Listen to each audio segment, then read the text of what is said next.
إن الحمد لله نحمده ونستعينه ونستغفره ونعوذ بالله من شرور أنفسنا ومن سيئات أعمالنا من يهده الله فلا مضل له ومن يضلل فلا هادي له وأشهد أن لا إله إلا الله وحده لا شريك له وأشهد أن محمدا عبده ورسوله يا أيها الذين آمنوا اتقوا الله حق تقاته ولا تموتن إلا وأنتم مسلمون يا أيها الناس اتقوا ربكم الذي خلقكم من نفس واحدة وخلق منها زوجها وبث منهما رجالا كثيرا ونساء واتقوا الله الذي تساءلون به والأرحام إن الله كان عليكم رقيبا يا أيها الذين آمنوا اتقوا الله وقولوا قولا سديدا يصلح لكم أعمالكم ويغفر لكم ذنوبكم ومن يطع الله ورسوله فقد فاز فوزا عظيما أما بعد فإن خير الحديث كتاب الله وخير الهدي هدي محمد صلى الله عليه وسلم وشر الأمور محدثاتها وكل محدثة بدعة وكل بدعة ضلالة وكل ضلالة في النار۔ الوافی بما فی الصحیحین، اس کتاب میں جو صحیح بخاری اور صحیح مسلم کی احادیث پہ مشتمل ہے، اس میں 10 مقاصد ہیں۔ ان میں سے تیسرا مقصد ان احادیث پہ مشتمل ہے جو عبادات سے تعلق رکھتی ہیں، اور اس مقصد میں کئی کتب ہیں۔ ان میں سے 15ویں کتاب کا آج ہم آغاز کریں گے، الکتاب الخامس عشر، اور وہ کیا ہے؟ الایمان والنذور۔ یہ کتاب قسموں کے بارے میں ہے اور نظر وغیرہ کے بارے میں ہے، منت مان لینا، نظر مان لینا۔ اور اس میں کئی فصلیں ہیں۔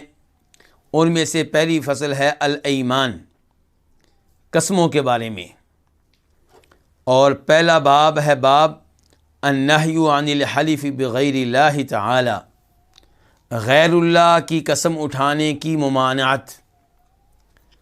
حدیث 979 قاف۔ اس حدیث کے بیان کرنے پہ اتفاق ہے امام بخاری کا اور امام مسلم کا۔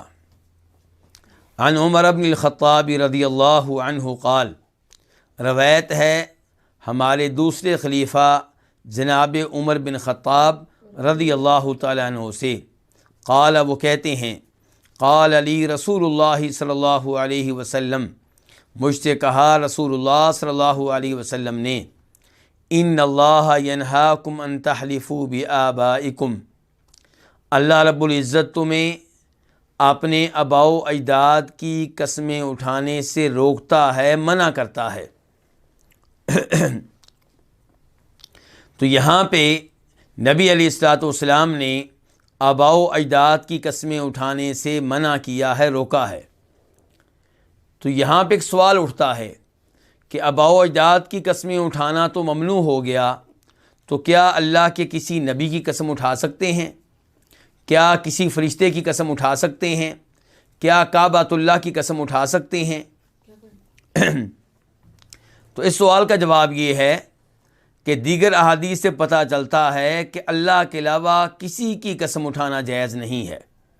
قسم جب بھی اٹھائی جائے گی اللہ تعالیٰ کی اٹھائی جائے گی، یا اللہ رب العزت کے ناموں کی اٹھائی جائے گی، یا اللہ تعالیٰ کی صفات میں سے کسی صفت کی قسم اٹھائی جائے گی۔ چنانچہ ایک حدیث آپ کے سامنے رکھنا چاہوں گا جسے امام ترمذی رحمہ اللہ روایت کرتے ہیں جناب عبداللہ بن عمر رضی اللہ تعالیٰ عنہما سے، کہ انہوں نے ایک آدمی کو سنا جو کہہ رہا تھا لا والکعبہ، یعنی کہ کسی بات کی نفی کرتے ہوئے قسم کس کی اٹھا رہا تھا؟ کعبہ شریف کی۔ اب کعبہ اللہ کا عظیم گھر ہے، اور یہ کوئی قبر نہیں ہے، کوئی دربار نہیں ہے، کوئی شرک کا اڈا نہیں ہے۔ کعبہ وہ ہے جس کی عظمت اللہ رب العزت نے قرآن میں بیان کی ہے، جس کے دائیں بائیں مسلمان طواف کرتے ہیں، جس کی طرف منہ کر کے مسلمان نماز پڑھتے ہیں۔ تمام مسلمان اس کا احترام کرتے ہیں۔ تو اس آدمی نے اس عظیم کعبہ کی قسم اٹھائی ہے، لیکن جناب عبداللہ بن عمر کیا فرماتے ہیں، کہتے ہیں کہ غیر اللہ کی قسم نہ اٹھاؤ۔ اس سے کیا کہہ رہے ہیں؟ غیر اللہ کی قسم، یعنی کہ کعبہ کا مقام و مرتبہ اپنی جگہ پہ، اللہ نے خود اس کو عظمت بخشی ہے، نبی علیہ الصلوۃ والسلام نے اس کا طواف کیا ہے، نبی علیہ الصلوۃ والسلام نے اور صحابہ کرام نے، اللہ کے اولیاء نے اس کی طرف منہ کر کے نمازیں ادا کی ہیں، یہ سب اپنی جگہ پہ، لیکن غیر اللہ کی قسم اٹھانا جائز نہیں ہے، چاہے وہ کعبہ ہو، چاہے کوئی نبی ہو، چاہے کوئی ولی ہو، چاہے کوئی شہید ہو، اور چاہے کوئی بھی مخلوق ہو۔ اس کے بعد عبداللہ بن عمر نے حدیث بیان کی، ان کے پہلے اسے منع کیا اپنے الفاظ میں، اسے روکا اپنے الفاظ میں، پھر حدیث بیان کی کہ من حلف بغیر اللہ فقد کفر او اشرک، کہ جس نے غیر اللہ کی قسم اٹھائی اس نے کفر کیا یا شرک کیا۔ تو اس سے آپ اندازہ لگا سکتے ہیں کہ غیر اللہ کی قسم اٹھانا کس قدر غلط ہے اور کتنا بڑا جرم ہے۔ تو جناب عمر فاروق نے جب یہ بتا لیا کہ نبی علیہ الصلوۃ والسلام نے مجھ سے یہ کہا تھا کہ اللہ تعالیٰ تمہیں آباء و اجداد کی قسم اٹھانے سے منع کرتا ہے، روکتا ہے، اس کے بعد جناب عمر کہتے ہیں فَوَاللَّهِ مَا حَلَفْتُ بِهَا مُنْذُ سَمِعْتُ النَّبِيَّ صلی اللہ علیہ وسلم ذَاکِرًا وَلَا آثِرًا، کہ اللہ کی قسم میں نے یہ قسم نہیں اٹھائی، یہ کیا؟ آباء و اجداد کی قسم، میں نے یہ قسم نہیں اٹھائی جب سے نبی علیہ الصلوۃ والسلام سے یہ حدیث میں نے سنی ہے، ذاکرًا، نہ خود تذکرہ کرتے ہوئے، ولا آثرًا، اور نہ کسی اور سے نقل کرتے ہوئے، اس کے بعد میں نے غیر اللہ کی قسم نہیں اٹھائی۔ اس سے مجھے اور آپ کو سبق کیا ملا کہ ادھر حکم محمد ہو، ادھر گردن جھکائی ہو صلی اللہ علیہ وسلم، قرآن کی آیت آ جائے، نبی علیہ الصلوۃ والسلام کی حدیث آ جائے، گردن جھکا دیں، سر تسلیم خم کر دیں۔ مسلمان آپ کی حدیث سن لینے کے بعد تردد نہیں کرتا، فوری طور پہ عمل کرتا ہے، عمل کرنے کا پختہ عزم کرتا ہے، یہ نہیں کہتا کہ 1 سال کے بعد عمل کروں گا، حج کے بعد عمل کروں گا، داڑھی سفید ہو جائے گی تب عمل کروں گا، بوڑھا ہو جاؤں گا تب عمل کروں گا، والدین مان لیں گے بات، میرا ان سے مشورہ کروں گا، وہ مان لیں گے تو عمل کروں گا، وائف سے مشورہ کروں گا، نہیں۔ تو جناب عمر فاروق نے فوراً سر جھکا دیا اور کہتے ہیں اس کے بعد کبھی بھی میں نے آباء و اجداد کی قسم نہیں اٹھائی۔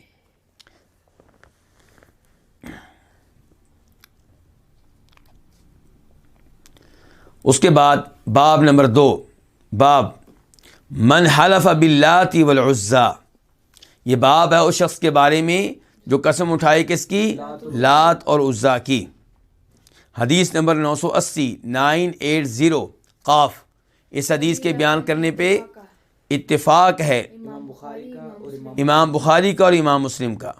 عن ابی ہریرہ رضی اللہ عنہ قال، جناب ابو ہریرہ رضی اللہ عنہ سے روایت ہے، وہ کہتے ہیں قال رسول اللہ صلی اللہ علیہ وسلم، فرمایا رسول اللہ صلی اللہ علیہ وسلم نے، من حلف فقال فی حلفہ واللات والعزى فلیقل لا الہ الا اللہ، جو قسم اٹھائے اور اپنی قسم میں کہے لات کی قسم اور عزیٰ کی قسم، فلیقل، اس پہ واجب ہے کہ وہ یہ الفاظ پڑھے، وہ یہ الفاظ کہے، لا الہ الا اللہ، کہ اللہ کے علاوہ کوئی معبود برحق نہیں۔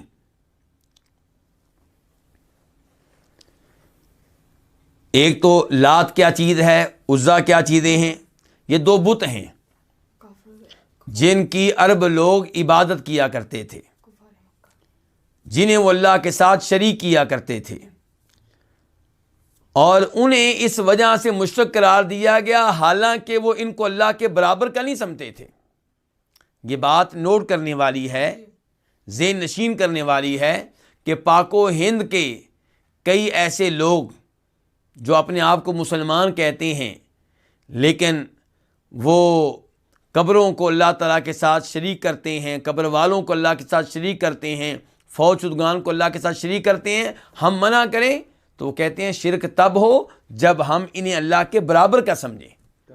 ہم ان کو اللہ کے برابر کا نہیں سمجھتے، ہم تو یہ کہتے ہیں کہ اللہ کی ہمیں قریب کر دیتے ہیں۔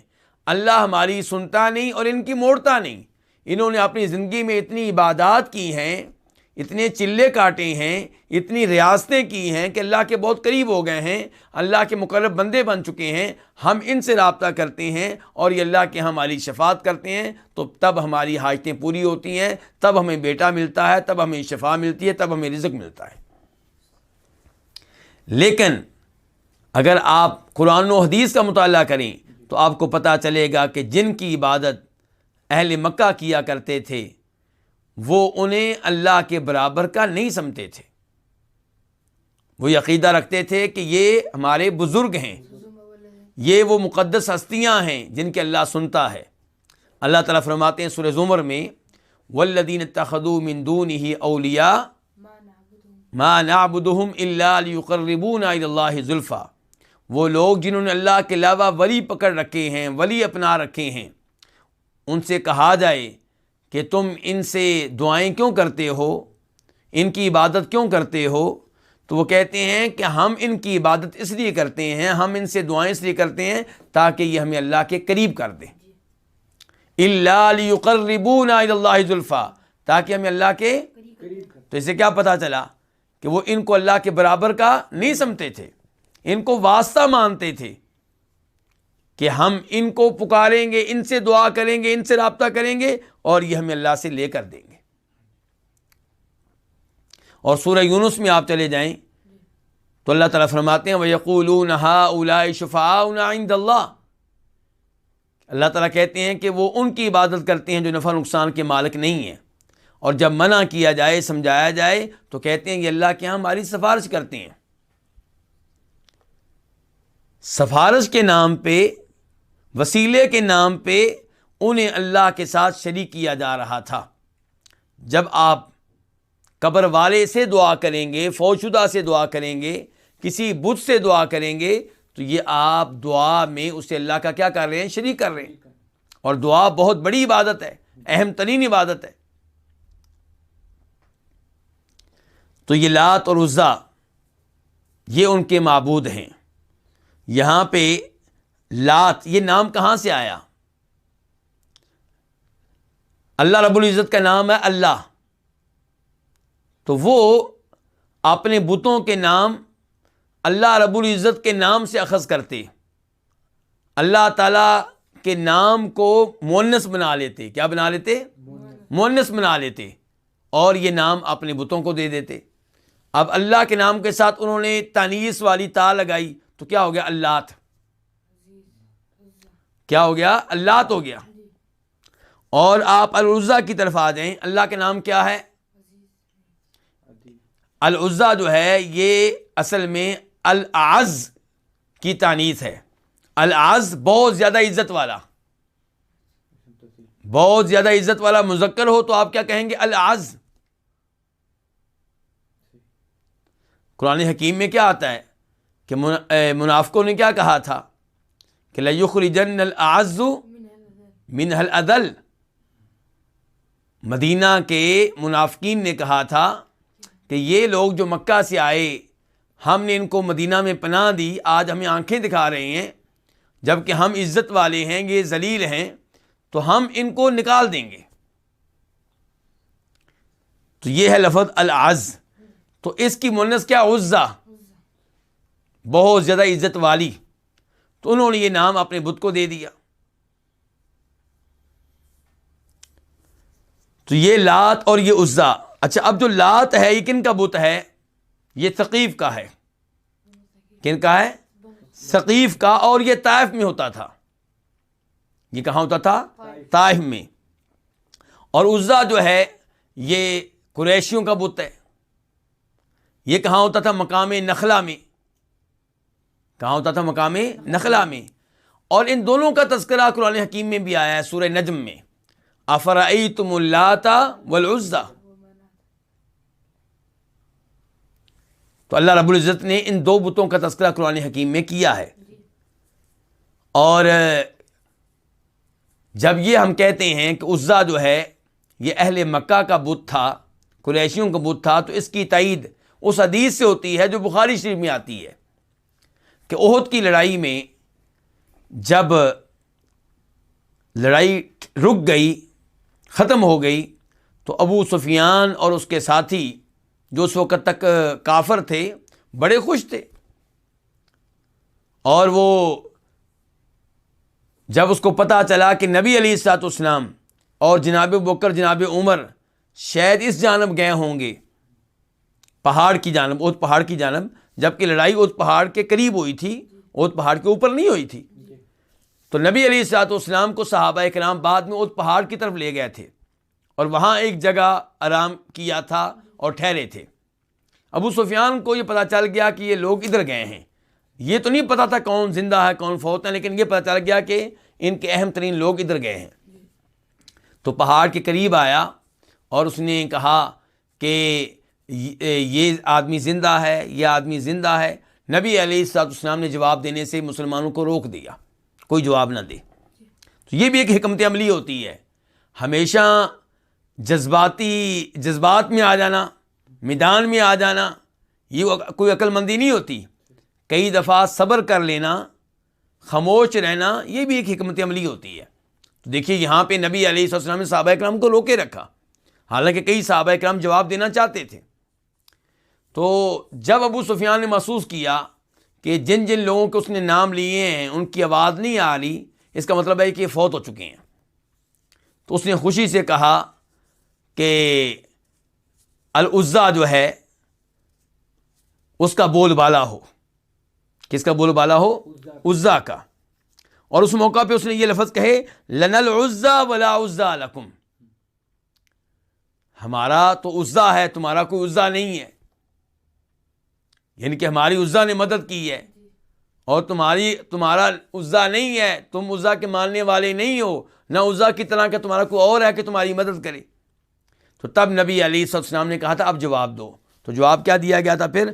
اللہ مولانا ولا مولا لکم، اللہ رب العزت ہمارے مولا ہیں اور تمہارا کوئی مولا نہیں ہے. یعنی کہ اللہ رب العزت ہمارے مالک ہیں، ہمارے مددگار ہیں، ہمارے کاموں کو سنوارنے والے ہیں، اور تمہارا کوئی نہیں ہے، تمہارا کوئی مولا نہیں ہے. یعنی کہ اللہ مولا ہے لیکن تم اس اللہ کو مولا مانتے نہیں ہو، تو اب اللہ تمہاری مدد نہیں کرے گا. اللہ تعالیٰ فرماتے ہیں سورہ محمد میں ذالک بأن اللہ مولا الذین آمنوا وأن الکافرین لا مولا لہم، کہ اللہ تعالیٰ مسلمانوں کا مولا ہے، کافروں کا مولا نہیں ہے، ان کے ان کی مدد کرنے والا نہیں ہے. تو یہاں پہ مولا کس معنی میں ہے؟ مدد کرنے والا. اب ایک حدیث میں آتا ہے کہ نبی علیہ الصلوۃ والسلام نے جناب علی کو مسلمانوں کا مولا قرار دیا ہے، اور وہ حدیث صحیح ہے جس میں آپ فرماتے ہیں کہ جس کا میں مولا ہوں اس کے علی بھی مولا ہیں رضی اللہ تعالیٰ عنہ. تو وہاں پہ مولا کا معنی کیا ہے؟ محبوب، دوست. یعنی کہ جو مجھ سے محبت کرتا ہے، مجھ سے دوستی رکھتا ہے، وہ میرے علی سے بھی محبت کرے، ان سے بھی دوستی رکھے. تو ہم جناب علی سے محبت کرتے ہیں، ان سے دوستی رکھتے ہیں.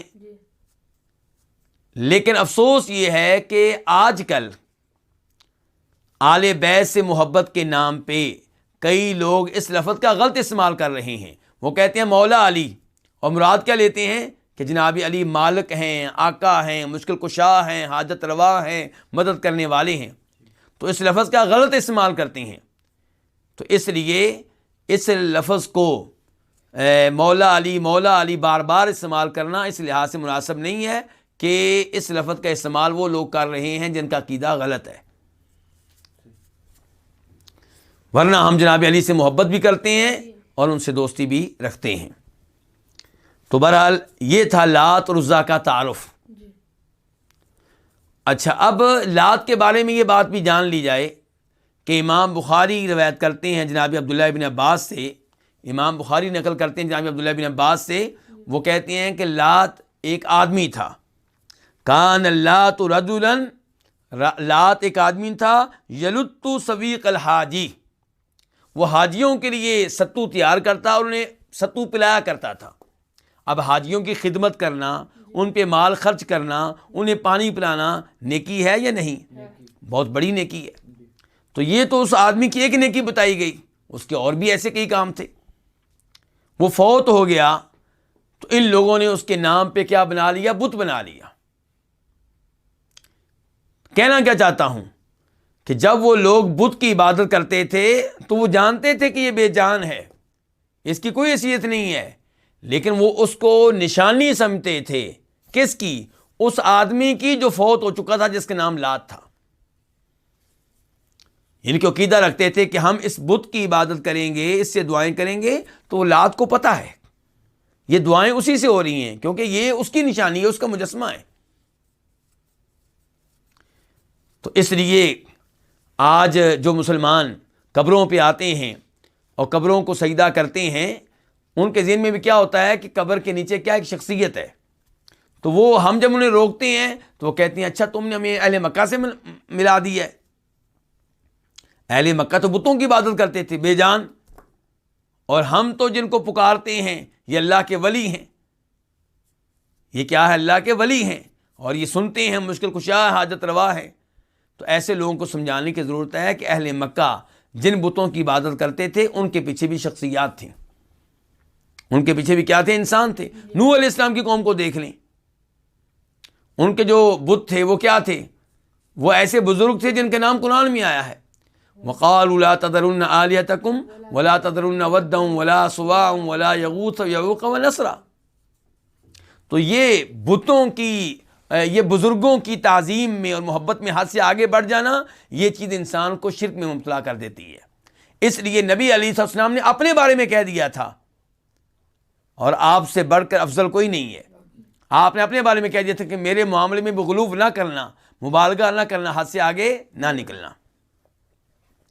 تو آپ فرما رہے ہیں کہ جو قسم اٹھائے اور اپنی قسم میں کہے لات کی قسم، عزا کی قسم، فلیقل، اسے چاہیے کہ وہ کہے لا الہ الا اللہ۔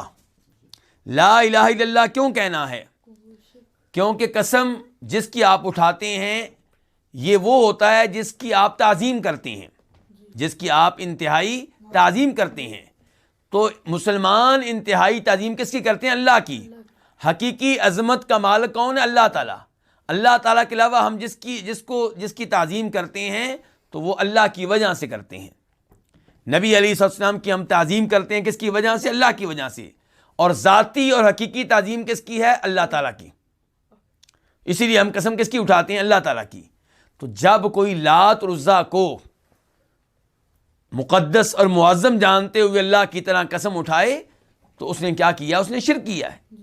اس نے کیا کیا ہے؟ شرک کیا ہے۔ تو اس لیے کیا کہا گیا کہ تم اب کافر ہو چکے ہو، اب دوبارہ کلمہ پڑھو اور مسلمان ہو جاؤ۔ اور اگر کوئی لات اور عزا کی قسم اٹھائے اور اس کا ارادہ ان کی تعظیم کا نہ ہو، جہالت کی وجہ سے، غفلت کی وجہ سے، بے توجہی کی وجہ سے وہ ان کی قسم اٹھا بیٹھے، تو پھر شرک تو نہیں ہے، کفر تو نہیں ہے، لیکن بہرحال اس کے منہ سے جو الفاظ نکلے ہیں وہ کفر و شرک کے قریب ہیں۔ تو پھر بھی وہ لا الہ الا اللہ پڑھ لے تاکہ یہ گناہ کے اثرات زائل ہو جائیں۔ میں یہاں پہ امام ابن عربی کا کلام آپ کے سامنے رکھنا چاہوں گا۔ کہتے ہیں کہ جو اسی حدیث کی وضاحت میں فرماتے ہیں، کہتے ہیں کہ جو ان دونوں کی قسم اٹھائے سنجیدگی کے ساتھ تو وہ کیا ہے؟ کافر ہے۔ یہ کون کہہ رہے ہیں؟ امام ابن عربی کہہ رہے ہیں جو ان دونوں کی قسم اٹھائے سنجیدگی کے ساتھ وہ کیا ہے؟ وہ کافر ہے۔ اور جو ان کی قسم اٹھائے جہالت سے یا غفلت کی وجہ سے بھول کر، تو وہ بھی یہ کلمہ توحید پڑھ لے تاکہ کلمہ توحید اس کے لیے کفارہ بن جائے، اور اس کا دل جو غافل تھا وہ کیا ہو جائے؟ بیدار ہو جائے۔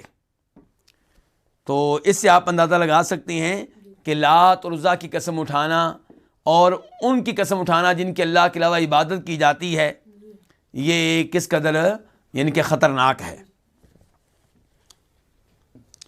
وَمَنْ قَالَ لِصَاحِبِهِ تعال اقامرک فلیتصدق، اور جو اپنے ساتھی سے کہے، کیا کہے؟ تعال آؤ۔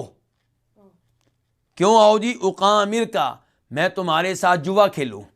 ہم مل کے جوا کھیلتے ہیں. اپنے ساتھی سے کہتا ہے آؤ ہم جوا کھیلیں.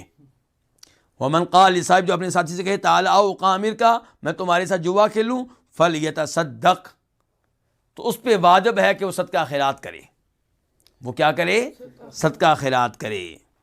یہ ایک اس سے پتہ چلا کہ جوا جو ہے یہ کیا ہے؟ جرم ہے. جوا گناہ ہے اور اللہ رب العزت نے اور نبی علیہ السلام نے یقیناً اس سے روکا ہے.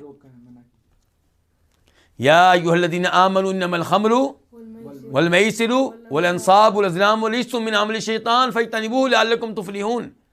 اے ایمان والو، شراب، جوا اور پانسے کے تیر اور یہ چیزیں کیا ہیں؟ یہ پلید چیزیں ہیں، شیطان کا عمل ہیں. ان سے دور رہو تاکہ تم کیا ہو جاؤ؟ تم کامیاب ہو جاؤ. یہ چیزیں جو ہیں یہ شیطان کا کام ہے. ان سے دور رہو تاکہ تم کامیاب ہو جاؤ. تو کامیابی شراب ترک کرنے میں ہے، پینے میں نہیں ہے. کامیابی جوا ترک کرنے میں ہے، جوا کھیلنے میں نہیں ہے. لوگ سمجھتے ہیں کہ شاید اس سے مال بڑھتا ہے، ہم کامیاب ہو رہے ہیں. آج دیکھیں کئی لوگوں نے کیا کیا ہوا ہے، پرائز بانڈ خرید رکھے ہیں. اور پرائز بانڈ میں کیا ہے؟ جوا بھی ہے، سود بھی ہے. اور بیمہ اور انشورنس، گاڑیوں کا بیمہ، انشورنس، مکان کا، ہاؤس کا، اور لائف کا، اپنی زندگی کا. تو یہ بیمے اور انشورنس کی جو اقسام ہیں یہ ساری جوے اور سود پہ مشتمل ہیں. تو ان میں کامیابی نہیں ہے، ان میں ناکامی ہے. تو جو اپنے ساتھی سے کہے تعال آؤ قامر کا میں تمہارے ساتھ جوا کھیلوں فلیتصدق اس پہ واجب ہے کو کیا کرے؟ صدقہ خیرات کرے. اور مسلم شریف میں آتا ہے فلیتصدق بشیء وہ کچھ نہ کچھ صدقہ خیرات کرے.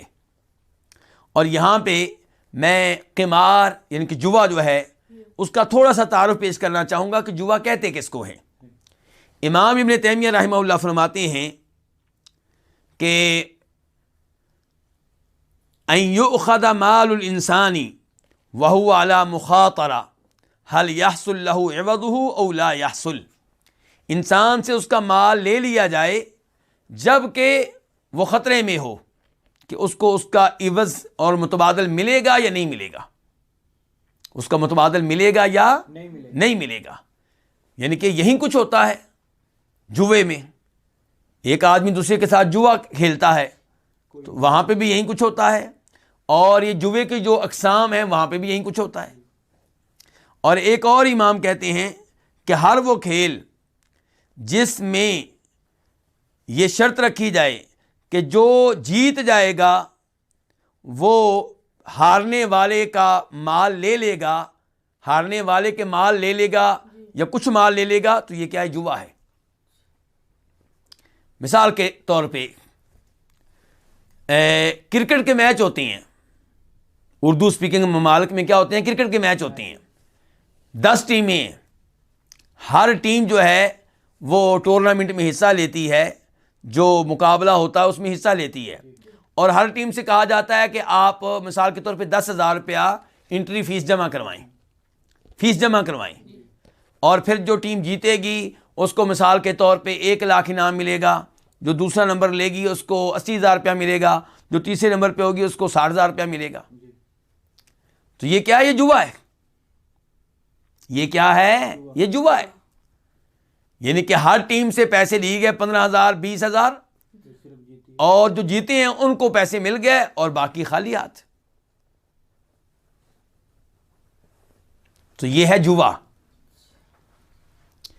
تو ہاں اگر یہ انعام دینے والا کوئی تیسرا فریق ہو، کوئی حکومت ہو، کوئی کمپنی دے رہی ہو اور ان کھیلنے والوں کو کوئی پیسہ نہ دینا پڑے اور پھر انعام ملے تو وہ واقعی انعام ہے. تو یہ میں نے آپ کو ایک مثال دی ہے. جوے کی بہت زیادہ اقسام ہیں. 1-2 مثالیں دے کے صرف میں نے چاہا کہ آپ کو یعنی کہ کچھ سمجھ آ جائے.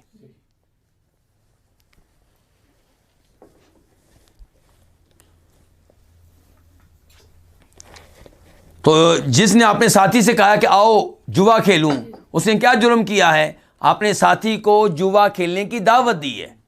تو صدقہ خیرات کرے. جوا کھیلا نہیں ہے صرف دعوت دی ہے، اس کے بعد یعنی کہ اپنی اصلاح کر لی، توبہ کر لی، سمجھ گیا جو وہ اکیلا نہیں ہے، گناہ کی چونکہ دعوت دی ہے تو یہ دعوت دینا اتنا بڑا جرم ہے کہ فرمایا کیا کرے؟ صدقہ خیرات کرے۔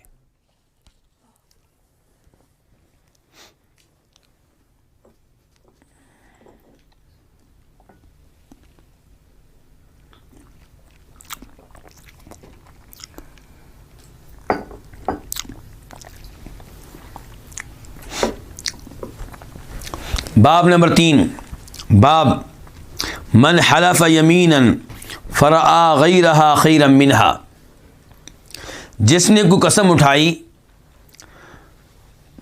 پھر اس نے اس کے غیر کو اس سے بہتر خیال کیا، یعنی کہ کسی چیز پہ قسم اٹھا لی، کسی کام کے کرنے کی قسم اٹھا لی، پھر اس کو بہتری اس میں محسوس ہوئی کہ میں یہ کام نہ کروں، یا قسم اٹھا لی کہ میں نے یہ کام نہیں کرنا، پھر بہتری اس میں محسوس ہوئی کہ میں یہ کام کروں، یہ ہے مقصد۔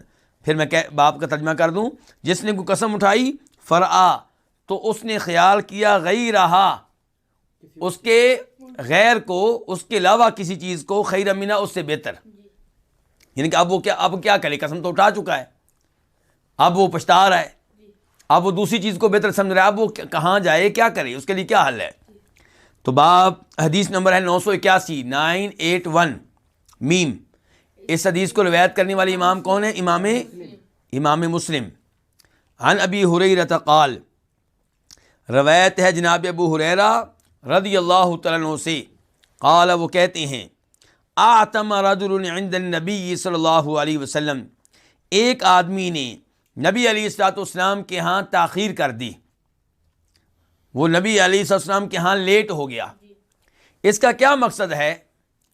واللہ عالم، یوں لگتا ہے کہ وہ عشاء کی نماز پڑھنے کے لیے آیا اور عشاء کی نماز لیٹ قائم کی گئی، کیونکہ نبی علیہ السلام عشاء کی نماز کے بارے میں آپ کا طریقہ کار یہ تھا کہ جب آپ دیکھتے کہ لوگ جلدی آ گئے ہیں تو آپ جلدی پڑھا دیتے، جب لوگ لیٹ ہوتے تو آپ لیٹ پڑھاتے، تو شاید یہ نماز کی وجہ سے آپ کے ہاں لیٹ ہو گیا، واللہ عالم۔ تو بہرحال جناب ابو ہریرہ کہتے ہیں کہ ایک آدمی نبی علیہ السلام کے ہاں لیٹ ہو گیا، آپ کے ہاں اس نے تاخیر کر دی، ثم رجع الی اہلہ، پھر وہ اپنے گھر والوں کے ہاں واپس آیا، اپنے اہل و عیال کے ہاں واپس آیا، فوجد الصبیۃ قد ناموا، تو اس نے بچوں کو اس حال میں پایا کہ وہ سو چکے تھے کھانا کھائے بغیر، رات کا کھانا کھائے بغیر۔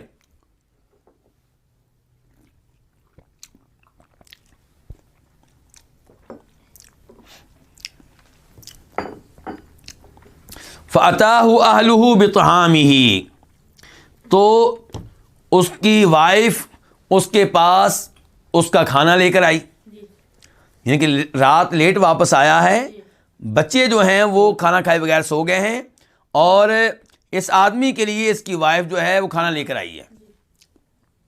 فَحَلَفَ لَا يَأْكُلُ، تو اس نے قسم اٹھا لی کہ وہ کھانا نہیں کھائے گا، کیوں؟ ناراض ہے کہ تو نے بچوں کو کھانا کھلائے بغیر سلا دیا ہے،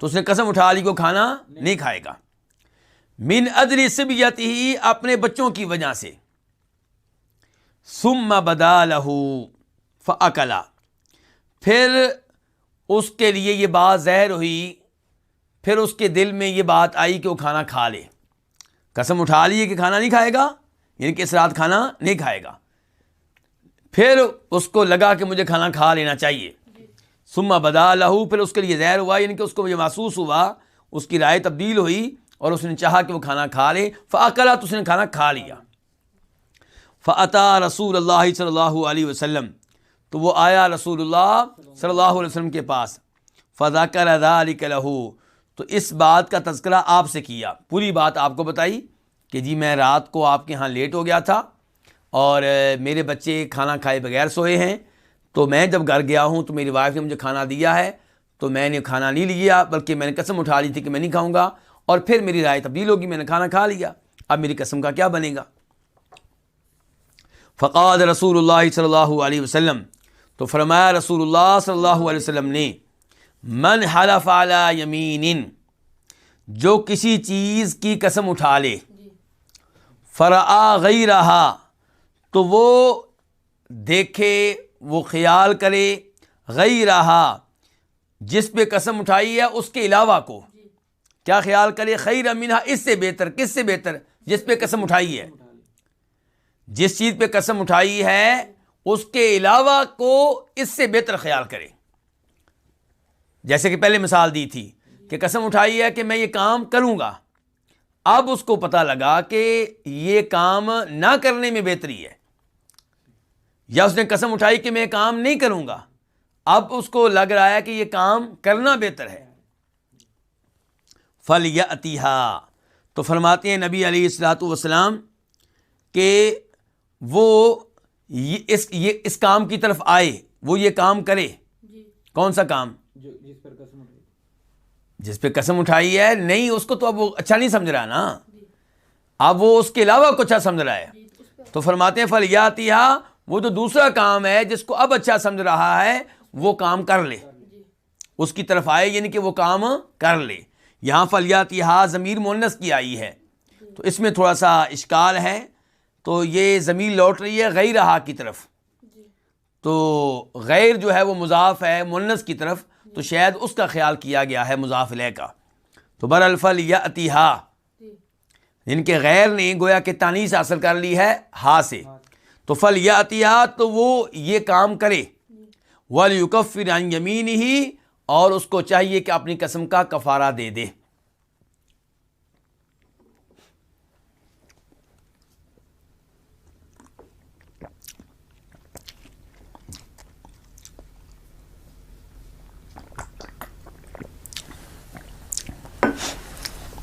اور قسم کا کفارہ کیا ہے؟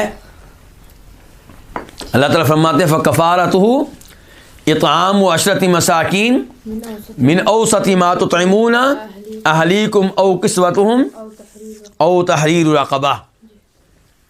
تو کفارہ یہ ہے کہ 10 مسکینوں کو کھانا کھلانا. کون سا کھانا؟ وہ درمیانہ کھانا جو آپ لوگ اپنے گھر والوں کو کھلاتے ہیں. او کسوتهم، یا ان کو لباس لے کر دینا. او تحریر رقبہ، یا ایک غلام کو آزاد کرنا. یعنی قسم کا کفارہ بنیادی طور پہ یہ ہے، روزے رکھنا کفارہ نہیں ہے. قسم کا کفارہ روزے رکھنا نہیں ہے. قسم کا کفارہ کیا ہے؟ 10 مسکینوں کو کھانا کھلانا، یا 10 مسکینوں کو لباس لے کر دینا، یا ایک غلام کو آزاد کرنا. اللہ نے کہا جو ان 3 کاموں کی طاقت نہیں رکھتا وہ 3 دن کے روزے رکھے. جبکہ آج مسلمان قسم توڑنے کے بعد سب سے پہلے روزہ ہی ان کے دل و دماغ میں آتا ہے. نہیں، اختیار پہلا نمبر کس کا ہے؟ ان 3 کاموں کا ایک ساتھ، ان میں سے جو کرنا چاہتے ہیں کر لیں. یہاں پہ آپ کو اختیار ہے. 10 مسکینوں کو کھانا کھلانا چاہتے ہیں کھانا کھلا دیں، یا 10 کو لباس لے کر دیں، یا ایک غلام آزاد کریں. غلام تو خیر آج کل موجود نہیں ہے، تو اب 2 کام رہ گئے پیچھے. اگر ان دونوں کی استطاعت نہیں ہے تب 3 دن کے روزے رکھیں. تو یہ ہے جی علاج اس آدمی کا جس نے قسم اٹھا لی ہے. اور آپ دیکھ رہے ہیں حدیث کا سیاق و سباق کیا بتا رہا ہے کہ یہ قسم، اس قسم کا تعلق ماضی سے ہے یا مستقبل سے؟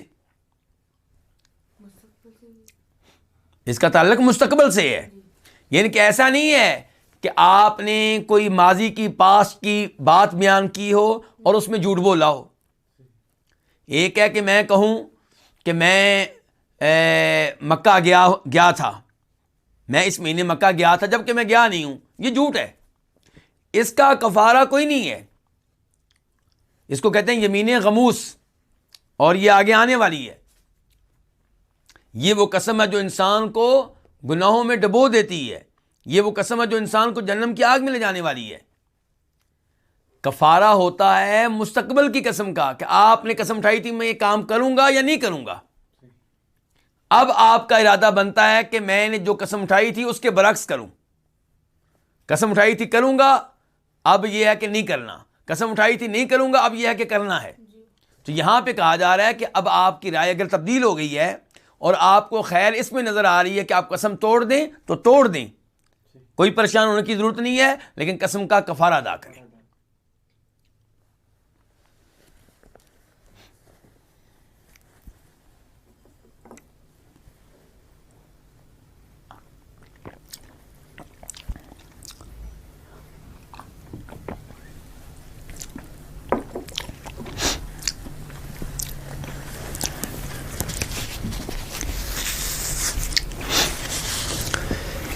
اس کے بعد باب نمبر 4. باب کیا؟ باب الیمین اللغو، یعنی کہ لغو قسم، فضول قسم، بے مقصد قسم، بیکار قسم، لا یعنی قسم کی قسم. حدیث نمبر 982 982 خواہ. اس حدیث کو امام بخاری نے اپنی صحیح میں روایت کیا ہے.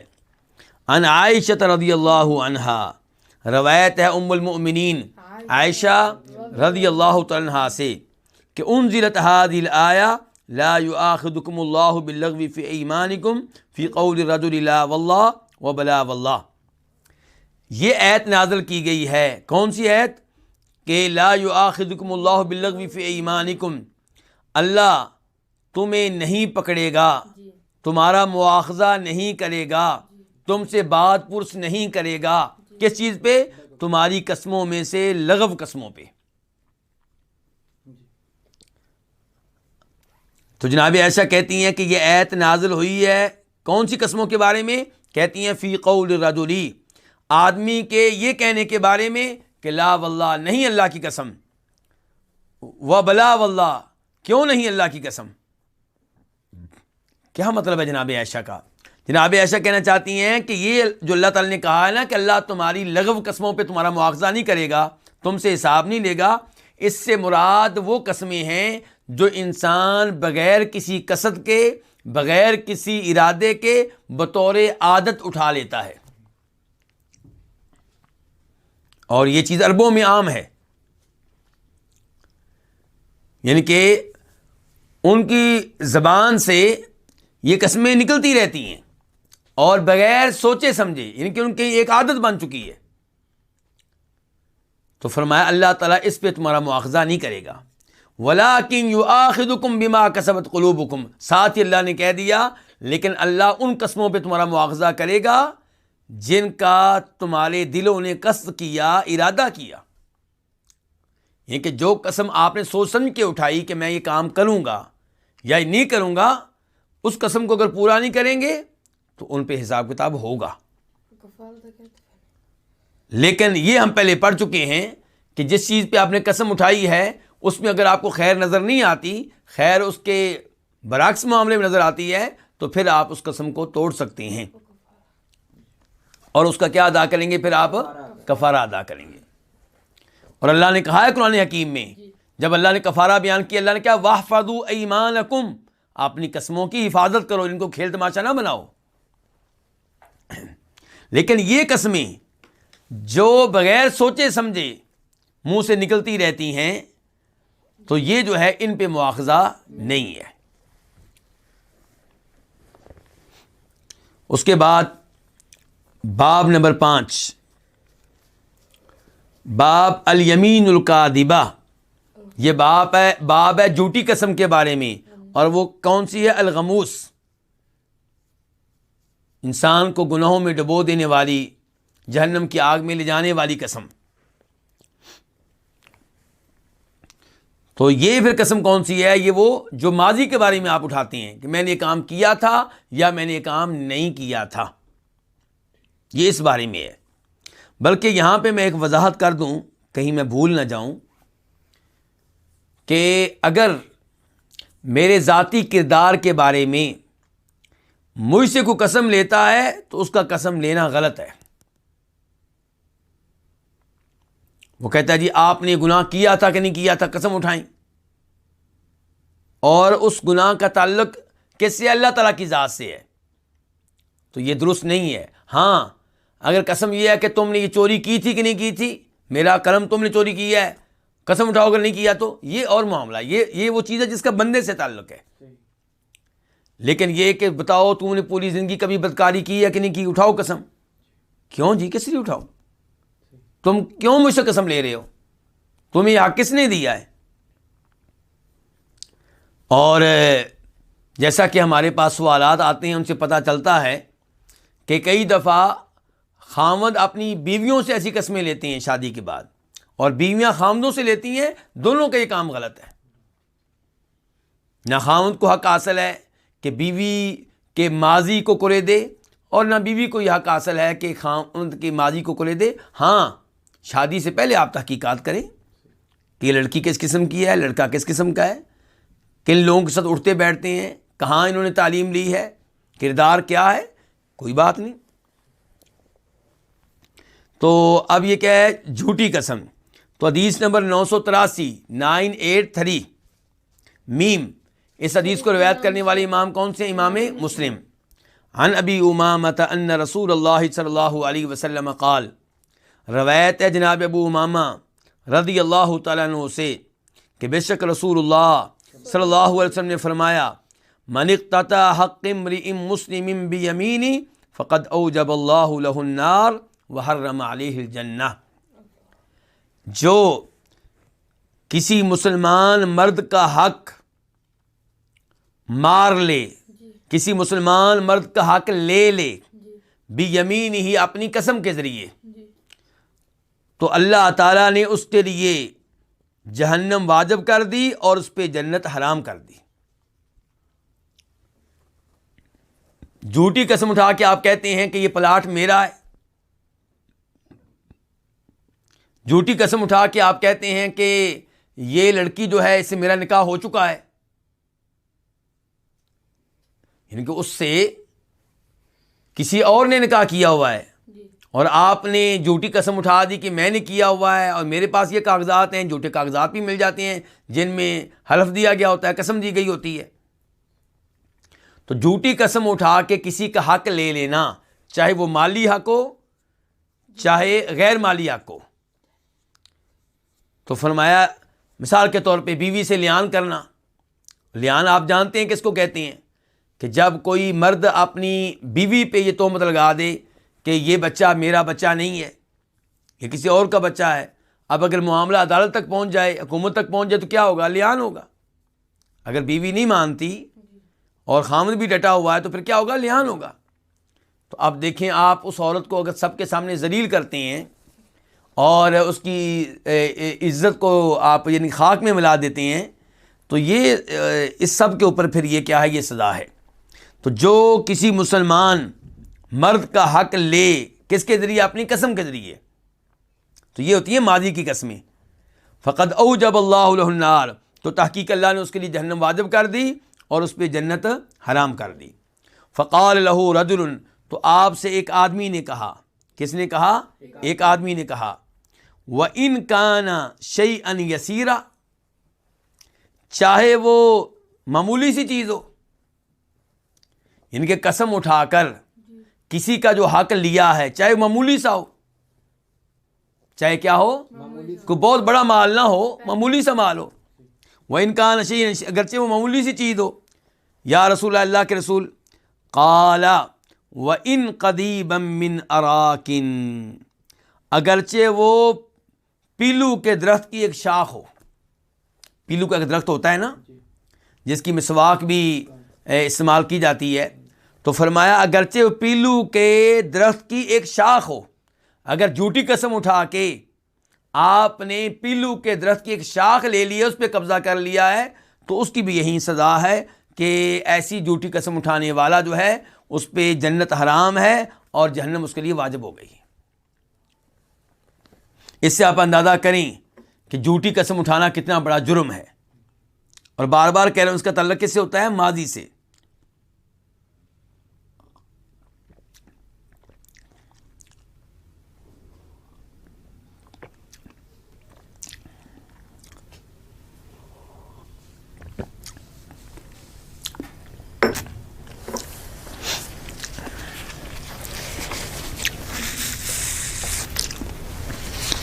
اور اسے بھی پتہ چلا کہ مسلمانوں کا حق دبا لینا کتنا بڑا جرم ہے، کتنا بڑا گناہ ہے، اور اگر ساتھ قسم ہو تو پھر اس گناہ کی شدت میں کیا ہو جاتا ہے؟ اضافہ ہو جاتا ہے کہ آپ نے اللہ کے نام کا غلط استعمال کیا ہے۔ اس لیے اپنے بچوں کو قسم کے معاملے میں خبردار کرنا چاہیے کہ انہیں نہ جھوٹ بولنے کی عادت پڑے، نہ جھوٹی قسمیں اٹھانے کی عادت پڑے۔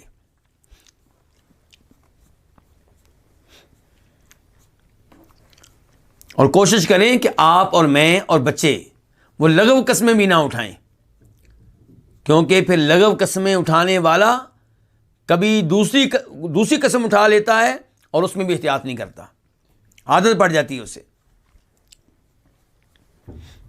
باب نمبر 6، باب الیمین علی نیت المستحلف، قسم ہوگی قسم لینے والے کی نیت کے مطابق، قسم ہوگی قسم لینے والے کی نیت کے مطابق۔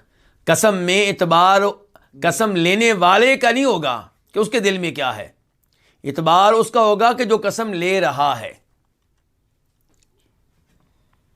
میں آپ سے قسم لیتا ہوں کسی معاملے میں اور آپ قسم دیتے ہیں، میں قسم لے رہا ہوں کسی اور معاملے میں اور آپ نے دل میں کچھ اور سوچا ہوا ہے اور آپ قسم اٹھا رہے ہیں، اور آپ سمجھتے ہیں کہ میں نے جناب والا قسم بھی اٹھا لی اور جھوٹ بولنے سے بھی بچ گیا، جھوٹی قسم اٹھانے سے بھی بچ گیا۔ نہیں، آپ کے دل میں کیا ہے اس کا اعتبار نہیں ہے، اعتبار ہے اس کا جو اس کے دل میں ہے، جو قسم لے رہا ہے، قسم آپ سے طلب کر رہا ہے۔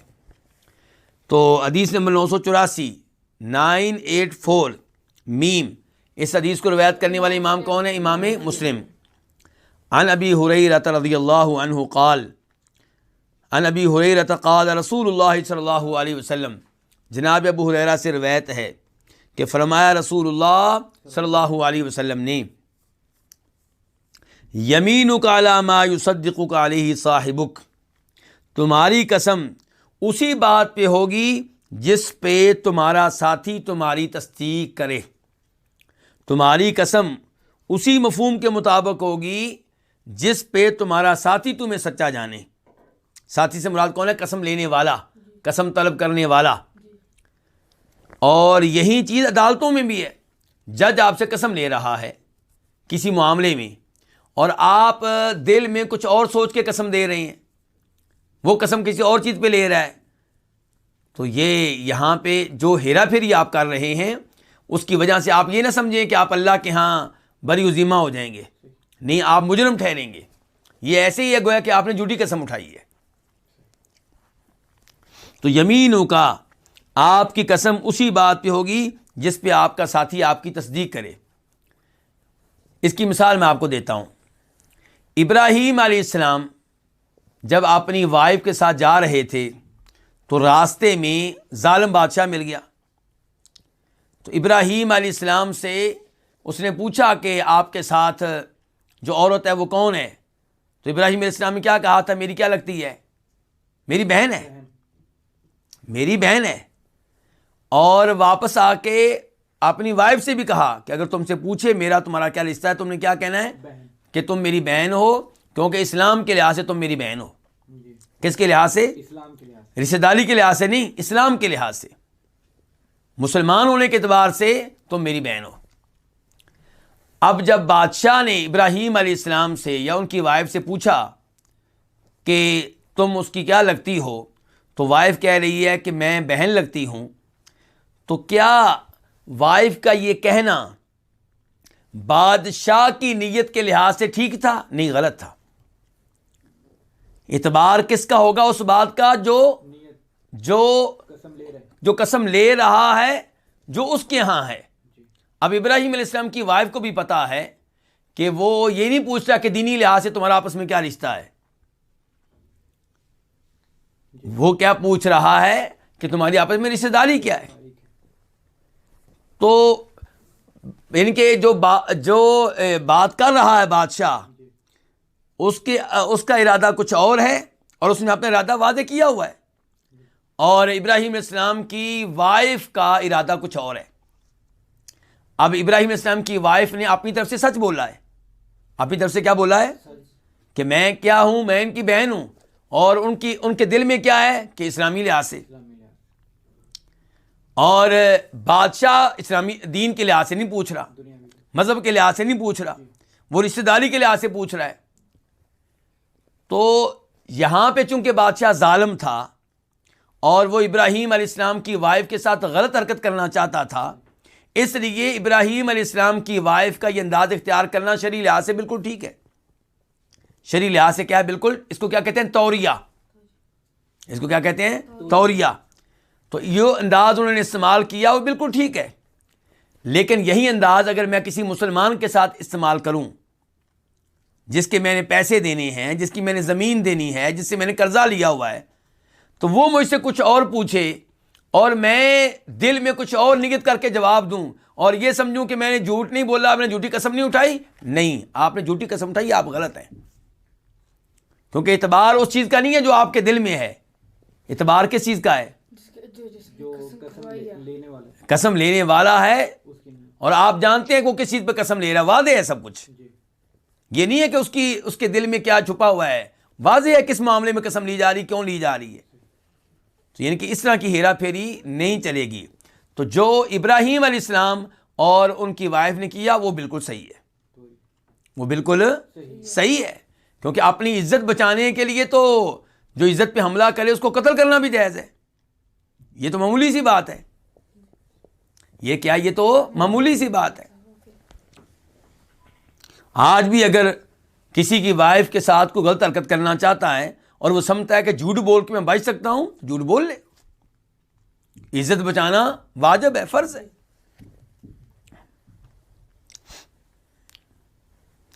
تو جناب ابو ہریرہ سے روایت ہے کہ اللہ کے رسول علیہ السلام فرماتے ہیں کہ یمینک علی ما یصدق علیہ صاحبک، تمہاری قسم اسی بات پہ ہوگی جس پہ تمہارا صاحب تمہاری تصدیق کرے، تمہیں سچا جانے۔ وقال عمر، اور ایک راوی ہیں عمر، انہوں نے جب یہ حدیث بیان کی جناب ابو ہریرہ سے تو اس میں یہ لفظ ہے کہ یصدقک بہ صاحبک، یعنی کہ علیہ کی جگہ پہ کیا آ گیا؟ بہ، اردو میں معنی یہاں پہ دونوں کا ایک ہی بنے گا کہ تمہاری قسم اسی مفہوم کے مطابق ہوگی جس کے مطابق تمہارا ساتھی تمہاری تصدیق کرے۔ وفی روایت، اور ایک روایت میں آتا ہے الیمین علی نیت المستحلف، قسم طلب کرنے والے کی نیت کے مطابق ہوگی، قسم لینے والے کی نیت کے مطابق ہوگی۔ یہاں پہ باب ہے، باب نمبر 7، باب فی یمین النبی صلی اللہ علیہ وسلم، نبی علیہ الصلوۃ والسلام کی قسم کے بارے میں کہ آپ قسم کیسے اٹھاتے تھے۔ یہ باب کس بارے میں ہے؟ کہ آپ علیہ الصلوۃ والسلام کی قسم کے بارے میں کہ آپ قسم کیسے اٹھاتے تھے۔ تو حدیث نمبر 985 985 خا، اس حدیث کو روایت کرنے والے کون ہیں؟ امام بخاری۔ عن عبداللہ ابن عمر قال، روایت ہے جناب عبداللہ بن عمر رضی اللہ عنہما سے، وہ کہتے ہیں کہ کثیرا مما کان النبی صلی اللہ علیہ وسلم یحلف لا ومقلب القلوب، کہ بہت زیادہ جو نبی علیہ الصلوۃ والسلام قسم اٹھاتے تھے وہ کیا ہوتی تھی کہ لا ومقلب القلوب، اب کہتے تھے نہیں، اس ذات کی قسم جو دلوں کو پھیرنے والی ہے، دلوں کو پھیرنے والے رب کی قسم، دلوں کو پھیرنے والے کی قسم۔ اب دیکھیے لفظ آپ نے یہ نہیں، یہاں پہ یہ نہیں کہا کہ رب کی قسم، نہ یہاں پہ کہا اللہ کی قسم، لیکن مراد کون ہے؟ اللہ تعالیٰ، کہ وہ مقلب القلوب، دلوں کو پھیرنے والے کی قسم، یعنی کہ ہمارے دل کس کے ہاتھ میں؟ اللہ کے ہاتھ میں ہیں، بلکہ ہمارے دل اللہ تعالیٰ کی انگلیوں میں سے 2 انگلیوں کے میں ہیں، 2 انگلیوں کے درمیان ہیں، اور اللہ تعالیٰ ہمارے دلوں کو جیسے چاہتا ہے پھیرتا ہے۔ اس لیے جو جہنم کی آگ سے بچنا چاہتا ہے، جو جنت میں جانا چاہتا ہے، جو چاہتا ہے اسے اسلام پہ ہی موت آئے، توحید پہ آئے، وہ اللہ سے یہ دعائیں کثرت سے کیا کرے جو نبی علیہ السلام کرتے تھے، یا مقلب القلوب ثبت قلبی علی دینک، اے دلوں کو پھیرنے والے، اے دلوں کے مالک، میرے دل کو نہ پھیرنا، میرے دل کو اپنے دین پہ قائم و دائم رکھنا۔ نبی علیہ السلام یہ دعا کثرت سے کیا کرتے تھے، تو مجھے اور آپ کو تو بہت زیادہ یہ دعا کرنی چاہیے۔ تو آپ کی اکثر قسم یہ ہوتی تھی وَمُقَلِّبِ الْقُلُوبِ، دلوں کو پھیرنے والے کی قسم، لا نہیں، یعنی کہ کسی آپ نے جب قسم اٹھانی ہوتی جس کے شروع میں نہیں آتی تو آپ پہلے کہتے نہیں اور پھر کہتے دلوں کو پھیرنے والے کی قسم۔ اور ایسا عبداللہ بن عمر کہتے ہیں کثیرا مما کان یحلف، یہ قسم آپ بہت زیادہ اٹھاتے تھے۔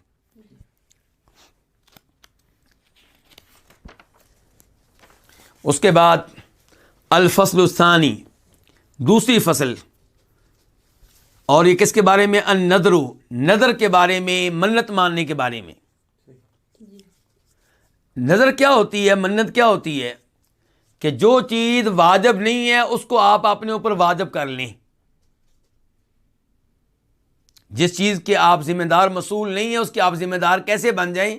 مثال کے طور پہ 2 رکعتیں آپ پہ واجب نہیں ہیں عام حالات میں، لیکن آپ کہتے ہیں کہ اللہ نے میرا یہ کام کر دیا تو میں اشراق کی 2 رکعتیں ادا کروں گا، میں چاش کی 2 رکعتیں ادا کروں گا، یا میں ویسے 2 نفل کسی وقت ادا کروں گا، یا میں تہجد کی نماز پڑھوں گا، یا میں 1 دن کا روزہ رکھوں گا. تو یہ چیزیں نفلی ہیں.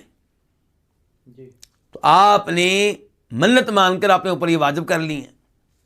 تو یہ ہے نظر ماننا، منت ماننا. اور یہ نظر اور منت ماننا بھی کیا ہے؟ یہ عبادت ہے. یہ کیا ہے؟ یہ عبادت ہے. جب ہم نے مان لیا کہ عبادت ہے تو جب یہ ہم غیر اللہ کے لیے کریں گے تو یہ عبادت میں کیا ہو جائے گا؟ شرک ہو جائے گا. کیسے پتہ چلا یہ عبادت ہے؟ یہ ہمیں ایسے پتہ چلا کہ اللہ رب العزت سورہ انسان میں، سورہ دہر میں فرماتے ہیں یوفون بالنذری، کہ اللہ کے نیک بندے جو نظر مان لیں اس کو پورا کرتے ہیں. اس میں کوئی شک و شبہ نہیں ہے کہ نظر ماننے کی شریعت ترغیب نہیں دیتی، لیکن نظر مان لی ہے تو اب اسے پورا کرنا واجب ہے جب تک کہ اس میں شریعت کی خلاف ورزی نہ ہو.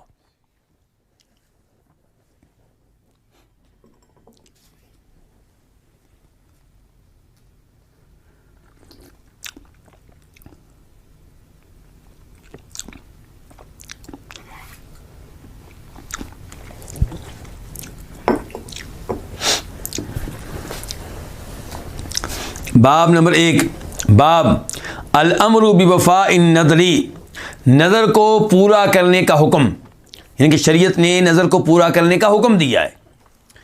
حدیث نمبر 986 986 قاف. اس حدیث کے بیان کرنے پہ اتفاق ہے امام بخاری کا اور امام مسلم کا. عن ابن عباس رضی اللہ عنہما، روایت ہے جناب عبداللہ بن عباس رضی اللہ عنہما سے، ان سعد بن عبادہ رضی اللہ عنہ استفتى رسول اللہ صلی اللہ علیہ وسلم فقال، کہ جناب سعد بن عبادہ نے، سعد بن عبادہ یہ انصاری ہیں، مدینہ والوں میں سے ہیں، بلکہ ان کے بڑے سرداروں میں سے ہیں، کہ سعد بن عبادہ نے رسول اللہ صلی اللہ علیہ وسلم سے سوال کیا، آپ سے استفسار کیا، آپ سے پوچھا. فقال، چنانچہ انہوں نے کہا، کنہوں نے؟ سعد بن عبادہ نے، ان امی ماتت، میری ماں فوت ہو گئی ہے، بے شک میری ماں فوت ہو گئی ہے، وعلیہا نذر، بے شک میری ماں فوت ہوئی اس حال میں کہ اس کے ذمے ایک نظر تھی، اس کے ذمے ایک منت تھی، اس نے منت مانی ہوئی تھی، پوری نہیں کی تھی. فقال، تو آپ نے فرمایا، اقضی عنہا، وہ نظر تم اپنی والدہ کی طرف سے پوری کر دو. اس سے ایک تو یہ پتہ چلا کہ نظر پوری کرنا اتنا ضروری ہے کہ اگر یہ کام میت خود نہیں کر سکی تو اس کے وارثوں سے مطالبہ ہے شریعت کا کہ وہ اس نظر کو پورا کریں. دوسرے نمبر پہ پتہ چلا کہ نیک اولاد کی کیا اہمیت ہے.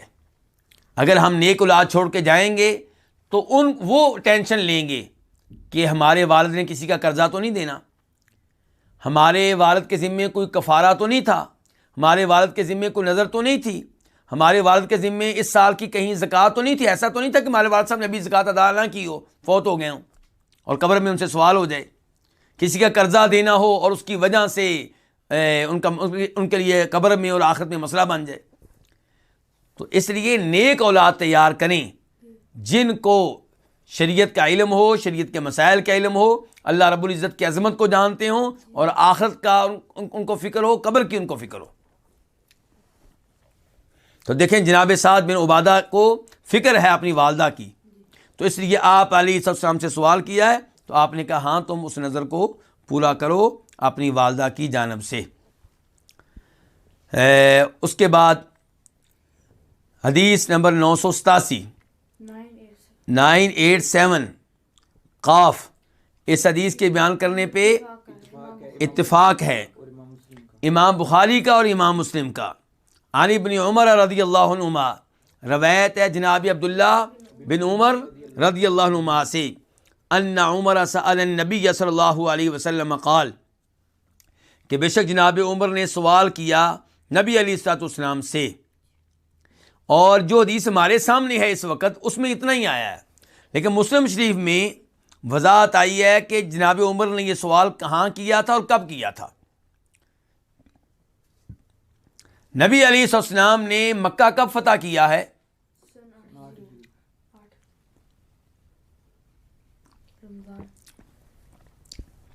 آپ نے مکہ فتح کیا سن 8 ہجری میں، یعنی کہ رمضان کے مہینے میں. اور رمضان کے بعد آپ نکل گئے جہاد کے لیے. کدھر؟ حنین کی جانب، طائف کی جانب. وہاں کے جہادی معاملات سے جب آپ فارغ ہوئے تو آپ جیرانہ مقام پہ ٹھہرے، اور وہاں سے آپ کا ارادہ تھا مدینہ آنے کا، لیکن جیرانہ سے آپ کا ارادہ بن گیا عمرہ کرنے کا. جیرانہ سے کیا ارادہ بن گیا؟ عمرہ کرنے کا. جیرانہ سے جب ارادہ بنا تو تب میقات تو پیچھے تھی. جیرانہ میقات نہیں ہے، نہ اس زمانے میں میقات تھی نہ آج میقات ہے. کئی لوگ آج وہاں اسپیشلی جاتے ہیں مکہ سے عمرہ کرنے کے لیے اور سمجھتے ہیں شاید یہ میقات ہے. جیرانہ کوئی میقات نہیں ہے. نبی علیہ السلام نے وہاں سے عمرہ کیا ہے، اس لیے نہیں کہ میقات ہے، اس لیے کہ میقات کو کراس کر کے آپ کا ارادہ بنا عمرہ کرنے کا. تو جہاں سے ارادہ بنا وہاں سے آپ نے احرام باندھ لیا، وہاں سے نیت کر لی. مثال کے طور پہ ایک آدمی مدینہ کا مکہ جا رہا ہے، عمرہ کرنے کا ارادہ نہیں ہے، بیچ راستے میں اس کا ارادہ بن جاتا ہے، جہاں ارادہ بنے گا وہیں سے احرام باندھے گا، وہیں سے نیت کرے گا.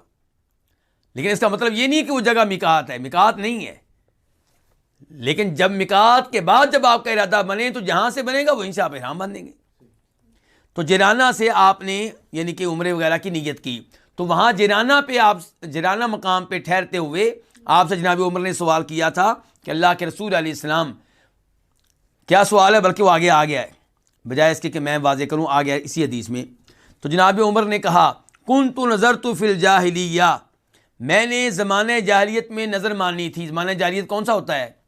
زمانہ کفر. تو اس لیے زمانہ کفر، زمانہ شرک کو جاہلیت کہا جاتا ہے، اور زمانہ اسلام کو زمانہ اسلام کہا جاتا ہے. تو آج ان لوگوں کے بارے میں جو قرآن کے اوپر ہیں، قرآن پڑھتے ہیں، قرآن پہ عمل کرتے ہیں، احادیث پڑھتے ہیں، ان پہ عمل کرتے ہیں، ان کو جاہل سمجھنا کتنی بیوقوفی ہے. جبکہ قرآن تو نور ہے، روشنی ہے، اور قرآن کو اپنانے والے روشنی کے اوپر ہیں. وہ لوگ جو قرآنی تعلیمات سے دور ہیں، قرآن پہ عمل نہیں کرتے، احادیث سے عمل نہیں کرتے، وہ جہالت میں ہیں. تو کنت نظرت فی الجاہلیہ، میں نے زمانے جاہلیت میں منت مانی تھی. کیا؟ ان اعتکف لیلۃ فی المسجد الحرام، کہ میں مسجد حرام میں ایک رات اعتکاف کروں گا. قال، تو آپ نے کہا فاوفی بنذرک، تم اپنی نظر کو پورا کرو.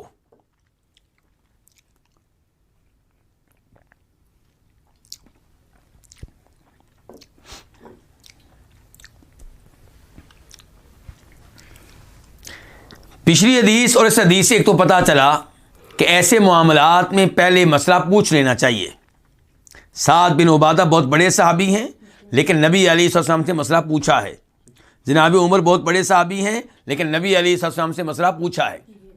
کہنا چاہتے ہیں کہ نظر تھے زمانے جاہلیت سے تعلق رکھتی ہے، میری نظر تو نظر میں نے مانی ہے زمانہ کفر سے تعلق رکھتی ہے، تو کیا میں اس کا کیا کروں؟ تو آپ نے کہا اس کو پورا کرو، کیونکہ نظر اگرچہ زمانے جاہلیت کی ہے لیکن بری نظر نہیں ہے، نظر تو اچھی ہے. کیا نظر ہے؟ اعتکاف کہاں؟ مسجد حرام میں. اور اس سے کیا پتا چلا کہ زمانے کفر کے لوگ اللہ کی عبادت کرتے تھے، وہ حج بھی کرتے تھے، بیت اللہ کا طواف بھی کرتے تھے، اور اعتکاف بھی کرتے تھے، لیکن اس کے باوجود کیا تھے؟ کافر تھے. اس کے باوجود کیا تھے؟ مشرک تھے. تو پتہ چلا کہ اگر آپ کفر و شرک کا ارتکاب کرتے ہیں تو آپ جتنی بھی عبادات کر لیں ان کا کوئی فائدہ نہیں ہے، ان کا کوئی فائدہ نہیں ہے. تو یہاں پہ وہ کہہ رہے ہیں کہ میں نے زمانے جاہلیت میں منت مانی تھی کہ میں مسجد حرام میں ایک رات اعتکاف کروں گا. تو اعتکاف ایک رات، اور مسلم شریف میں آیا ہے ایک دن، یعنی کہ دن اور رات. لیکن دیگر روایات سے پتہ چلتا ہے کہ جناب عمر نے جو اعتکاف کیا ہے وہ ایک رات ہی ہے. ان کے سوال میں تو یہ ہے نا کہ ایک دن کا کہا یا ایک رات کا کہا، لیکن جو اعتکاف کیا ہے وہ ایک رات کا ہی کیا ہے. تو جس روایت میں ایک دن کا آیا ہے اس سے مراد کیا ہے؟ اس سے مراد یہ ہے کہ انہوں نے پوچھا ہوگا کہ میں نے ایک دن کا کیا ہے. وہ ایک دن سے مراد ہے کہ 2 دن نہیں ہے. اب وہ ایک دن چاہے وہ پورا دن ہو یا وہ پوری رات ہو. تو جناب عمر نے منت مانی تھی رات کے اعتکاف کی، تو پھر انہوں نے رات کا اعتکاف کیا ہے. رات کے اعتکاف میں روزہ ہوتا ہے؟ اس سے پتہ چلا کہ اعتکاف کے لیے روزہ شرط نہیں ہے. اعتکاف کے لیے روزہ شرط، روزہ رکھے بغیر بھی اعتکاف کیا جا سکتا ہے. مثال کے طور پہ 10 سال کا بچہ ہے، وہ رمضان میں اعتکاف کرنا چاہتا ہے لیکن روزے نہیں رکھنا چاہتا، ٹھیک ہے، کوئی مسئلہ نہیں. بزرگ ہیں ایک بابا جی بڑی عمر کے، یا شوگر کے مریض کوئی صاحب ہیں جو شوگر کی وجہ سے یا بیماری کی وجہ سے یا بڑھاپے کی وجہ سے روزے نہیں رکھ پا رہے لیکن اعتکاف کرنا چاہتے ہیں، جی کر سکتے ہیں آپ، کوئی مسئلہ نہیں ہے. یا آپ اعتکاف کرنا چاہتے ہیں رمضان کے علاوہ شوال کے مہینے میں، تو کر سکتے ہیں. شوال کے مہینے میں اب روزے فرض ہے ہی نہیں، تو اگر آپ روزے کچھ دن رکھ لیں کچھ دن نہ رکھیں، یا سارے دن رکھ لیں یا سارے دن نہ رکھیں، آپ کے اوپر ہے. تو میں نے زمانے جاہلیت میں منت مانی تھی کہ میں مسجد حرام میں ایک رات اعتکاف کروں گا، تو آپ نے کہا اپنی منت کو پورا کرو. تو کیا پتہ چلا کہ منت پوری کرنی واجب ہے، ضروری ہے، لازمی ہے. اس کے بعد باب نمبر 2، باب النہی عن النذر، نظر سے روکنا، نظر کیا ممنوع ہونا. یعنی کہ نبی علیہ السلام نے نظر سے کیا کیا ہے؟ روکا ہے. جیسا کہ میں نے پہلے بھی اشارہ کر چکا ہوں کہ شریعت نظر ماننے کی ترغیب نہیں دیتی. ہاں مان لی ہے تو پھر پورا کرنے کو واجب قرار دیتی ہے جب تک کہ وہ نظر شریعت کے خلاف نہ ہو. تو حدیث نمبر 988 988 قاف، اس حدیث کے بیان کرنے پہ اتفاق ہے امام بخاری کا اور امام مسلم کا. عن ابن عمر رضی اللہ عنہما قال، جناب عبداللہ بن عمر رضی اللہ عنہما سے روایت ہے، قال، وہ کہتے ہیں، نہن نبی صلی اللہ علیہ وسلم عن النذر، کہ نبی علیہ الصلوۃ والسلام نے کس سے روکا ہے؟ نظر سے، منت ماننے سے. قال، آپ نے کہا، انہ لا يرد شیئا، یہ نظر کسی چیز کو ٹالتی نہیں ہے.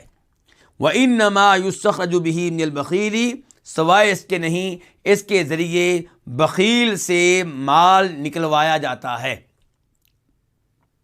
کنجوس آدمی سے مال نکلوایا جاتا ہے. یہ جو الفاظ ہیں کہ انہ لا يرد شیئا، قسم کسی چیز کو ٹالتی نہیں ہے، اس کی مزید وضاحت کے طور پہ میں مسلم شریف کے چند الفاظ آپ کے سامنے رکھوں گا جو اسی معنی میں آئے ہیں، اسی مفہوم میں آئے ہیں. تو ایک جگہ پہ آیا ہے کہ النذر لا يقدم شیئا ولا یؤخرہ، نظر نہ کسی چیز کو آگے کرتی ہے نہ کسی کو پیچھے کرتی ہے. ایک جگہ آیا انہ لا یاتی بخیر، نظر کسی خیر کو لے کر نہیں آتی. اگر آپ کا کوئی کام ہوتا ہے تو وہ نظر اس کو کرنے والی نہیں ہے. ایک جگہ ہے لا یغنی من القدر شیئا، جو نظر ہے یہ تقدیر کے سامنے کوئی فائدہ نہیں دے سکتی، تقدیر کو تبدیل نہیں کر سکتی. اور ایک جگہ پہ آیا ہے کہ لا تقربوا من ابن آدم شیئا لم یکن اللہ قدر له ولکن النظر یوافق القدر، کہ نظر جو ہے وہ انسان کے کسی چیز کو انسان کے قریب نہیں کرتی، لیکن اللہ تعالیٰ نے جو تقدیر لکھی ہے نظر اس کے مطابق ہوتی ہے، اس کے موافق ہوتی ہے. تو ان تمام الفاظ کا معنی مفہوم یہ ہے کہ نظر کی وجہ سے آپ کی تقدیر تبدیل نہیں ہوگی. آپ منت مانتے ہیں کہ اگر اللہ نے شفا دی تب میں عمرہ کروں گا، اللہ نے شفا دی تب میں گائے ذبح کروں گا، تو آپ کو جو شفا ملے گی وہ نظر کی وجہ سے نہیں ہے. تو آپ نے نظر ماننے سے منع کیا ہے اور فرمایا انہ لا يرد شیئا، وہ کسی چیز کو ٹالتی نہیں ہے. وانما یستخرج به من البخیل، سوائے اس کے نہیں اس کے ذریعے بخیل سے مال نکالا جاتا ہے.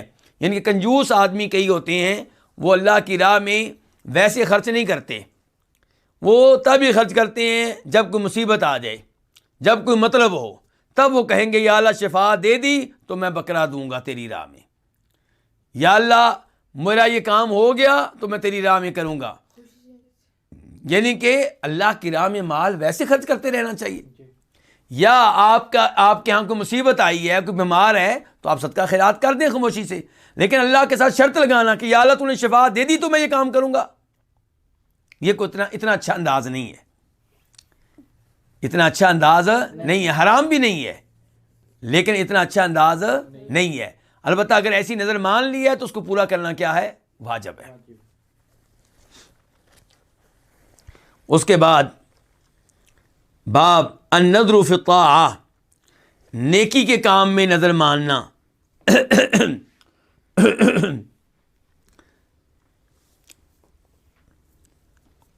حدیث 989 خا, اس حدیث کو روایت کرنے والے امام بخاری ہیں. ان عائشہ رضی اللہ عنہا قالت, روایت ہے ام المؤمنین عائشہ رضی اللہ عنہا سے, وہ کہتی ہیں قال النبی صلی اللہ علیہ وسلم, فرمایا نبی صلی اللہ علیہ وسلم نے, من نذر ان یطیع اللہ فلیطعہ, جس نے منت مانی کہ وہ اللہ کی اطاعت کرے گا تو اس پہ واجب ہے کہ وہ اللہ کی اطاعت کرے. یعنی کہ اگر آپ نے نظر مانی ہے کہ میرا یہ کام ہو گیا تو میں عمرہ کروں گا, تو عمرہ نیکی والا کام ہے تو یہ کریں. آپ نے منت مانی تھی کہ میرا یہ کام ہو گیا تو میں اتنے مسکینوں کو کپڑے لے کر دوں گا, یہ خیر کا کام ہے, یہ کریں. آپ نے منت مانی تھی میرا کام ہو گیا تو میں اتنے روزے رکھوں گا, یہ خیر کا کام ہے, آپ کریں, آپ نے اس منت کو پورا کریں. تو من نذر ان یطیع اللہ, جس نے نظر مانی کو اللہ کی اطاعت کرے گا, فلیطع, اس پہ واجب ہے کہ اللہ کی اطاعت کرے. ومن نذر ان یعصیہ فلا یعصیہ, اور جس نے نظر مانی کو اللہ کی نافرمانی کرے گا تو اللہ کی نافرمانی نہ کرے. اب نظر مانتے ہوئے کوئی یہ نہیں کہتا کہ میں اللہ کی نافرمانی کروں گا, لیکن مراد یہ ہے کہ نظر جو اس نے مانی ہے وہ اللہ کی نافرمانی پہ مشتمل ہے. مثال کے طور پہ اس نے نظر مانی کہ اگر میرے بیٹے کو شفا مل گئی تو میرے گھر میں گانوں کی اور ڈانس کی محفل قائم ہوگی, تو کیا اس نظر کو پورا کرنا چاہیے؟ نہیں, وہ اس نافرمانی کا ارتکاب نہ کرے, پیچھے ہٹ جائے. اس نظر کو پورا کرنا جائز نہیں ہے. اس نظر کا کیا دیا جائے؟ کفارہ دیا جائے. اس نظر کا کیا دیا جائے؟ کفارہ دیا جائے. صحیح موقف یہ ہے کہ اگر آپ نے گناہ پہ مشتمل کوئی منت مانی ہے تو اس کو پورا نہ کریں اور اس کی جگہ پہ کفارہ ادا کریں. مثال کے طور پہ عورتیں نظر مان لیتی ہیں کہ مجھے بیٹا مل گیا تو فلاں بابا جی کی قبر پہ چادر چڑھاؤں گی, یا وہاں پہ دیگ تقسیم کروں گی, یا وہاں پہ جا کے بکرا ذبح کروں گی, یا میں پیدل جاؤں گی اس دربار پہ, اس قبر پہ, یا میں جوتا پہنے بغیر جاؤں گی. تو یہ ساری جو مثالیں میں نے ابھی دی ہیں آخر میں, یہ سب گناہ پہ مشتمل ہیں. تو ایسی نظر پوری کرنے کی اجازت نہیں ہے.